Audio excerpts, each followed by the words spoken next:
ఎవని పేరైనను జీవ గ్రంథమందు కనబడదో వాడగ్నిగుండములో పడవేయబడును.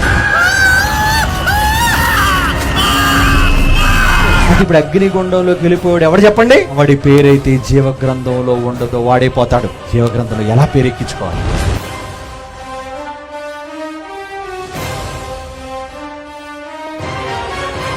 తెలుసుకోవాలి మీరు. ఈ రహస్యాన్ని తెలుసుకోవాలి మీరు. ఈ రోజు మర్మంగా మిగిలిపోయింది. చదువుతున్నామే గానీ దాన్ని మనస్కరించటం లేదు, తెలుసుకోలేకపోతున్నాం. జీవ గ్రంథంలో నీ పేరెక్కాలంటే ఏం చేయాలి అక్కడ చెబుతున్నాడు చూడండి. ఫిలిప్పీ పత్రిక 4వ అధ్యాయం 3వ వచనం. అవును, నిజమైన సహకారి ఆ స్త్రీలు క్లెమెంతుతోనూ నా ఇతర సహకారులతోనూ సువార్త పనిలో నాతో కూడా ప్రయాసపడిన వారు గనుక వారికి సహాయం చేయి. ఆ సువార్త పనిలో సహకరించిన వారి పేర్లు జీవ గ్రంథమందు రాయబడి ఉన్నవి. అబ్బా, దొరికిందండి ఇక్కడ మనకు ఆన్సర్. జీవ గ్రంథంలో మీ పేరెక్కాలి అంటే మీరు దేనిలో సహకరించాలి? సువార్త పనిలో. ఈ గ్రామానికి సువార్త ప్రకటించడానికి ఎంతమంది కష్టపడ్డారో వాళ్ళ పేర్లు ఎక్కడైనా చెప్పండి. జీవ గ్రంథంలో ఉన్నాయి. జీవ గ్రంథంలో నీ పేరుంటే నువ్వు ఎక్కడికి వెళ్ళావు? పాతాళానికి వెళ్ళావు.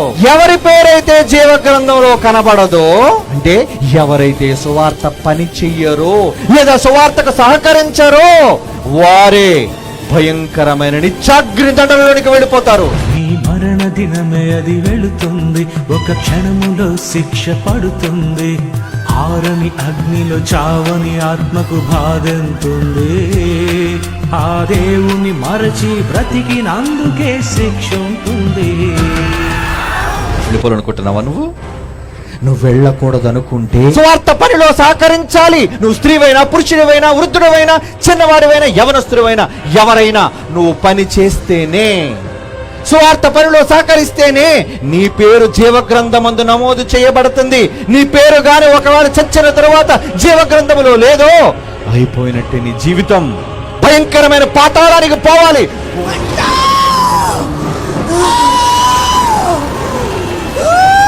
ఈ ప్రపంచానికి అర్థం కావటం లేదండి. చచ్చిన తరువాత ఎంత ఘోరమైన శిక్ష అమలు జరుగుతుందో అన్నది. మిమ్మల్ని మేల్కొలిపే మాటలు, మీ బ్రతుకులు మార్చే మాటలు చెబుతున్నప్పుడు మతం అనకండి.